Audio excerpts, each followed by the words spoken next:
আমি আবার বলতে চাই, বাংলাদেশে কেন যে সমস্ত জায়গায় গুমে যারা জড়িত ছিল তারা জীবনে পলিটিক্সে ফিরতে পারে নাই, এবং হাসিনার সাথে যারা গুমে জড়িত ছিল তারা জীবনে বাংলাদেশে পলিটিক্সে ফিরতে পারবে না, তাদের জন্য পলিটিক্স হবে না।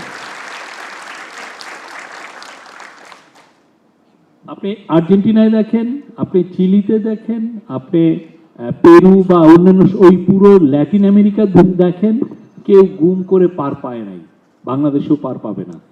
প্রত্যেকটা গুমের অ্যাকাউন্ট নেওয়া হবে, প্রত্যেকটা গুমকে আমরা ধরে রাখবো, এবং এই গল্পগুলো পুরো বাংলাদেশের আকাশে বাতাসে থাকবে, ওয়ালে ওয়ালে থাকবে।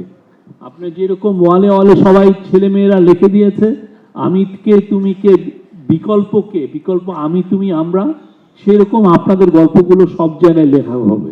আমরা আশা করছি যে আপনাদের সমস্ত কিছু, এই যে গুমের পুরো জিনিস আমরা যে জাদুকরটা করছি গণভবনে, সেখানে সংরক্ষিত হবে।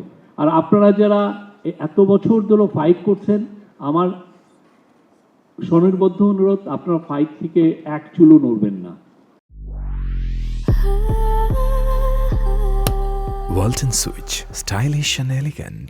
আপনাদের যে দাবি, আপনাদের যে স্বজনহারা, আপনাদের ছেলে, আপনাদের যে বাবা ভাই বোন ছেলে মেয়ে যারা যেখানে হারিয়েছে, সেই জায়গাগুলো খোঁজার দায়িত্ব আমরা যেমন নিয়েছি আপনারাও নেবেন, আপনারা আমাদের সাথে থাকেন। আমরা এটার জন্য একটা প্যানেল করেছি, আমরা এটার জন্য একটা কমিশন করেছি, তারা প্রত্যেকটা কেস একটা দুটো তিনটা চারটা করে দেখছে, এবং আপনাদের গুলো আমরা জানতে চাবো যে কি হয়েছিল, সুমন ভাইয়ের কি হয়েছিল। আমি সুমন ভাইদের বাসায় ভাড়া ছিলাম অনেক দিন, বছর একদিনও উনি বাদ দেন নাই, একটা দিনও বাদ দেন নাই উনি ল্যাবের ওখানে যেতেন না।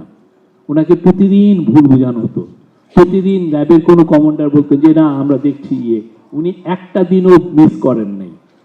হাজেরা খাতুন এর যে স্ট্রাগল, ওনার দুই মেয়ে, ওনার মেয়েদের যে স্ট্রাগল, বা আপনারা এখানে যারা দাঁড়িয়ে আছেন, আমি যাদেরকে দেখছি এদেরকে আমি মনে হয় গত 7 বছর 8 বছর ধরে দেখছি, সেই 2014-15 থেকে দেখছি।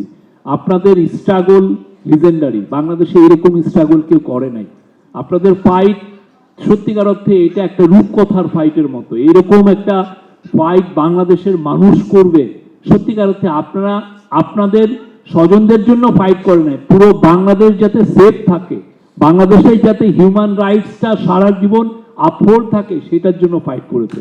বাংলাদেশকে আপনারা একটা নিরাপদ জায়গা বানানোর লড়াইয়ে ছিলেন, এবং সেই লড়াইটা এখনো জারি আছে। আমরা আশা করি এটা আপনার সামনে আরো জারি রাখবেন।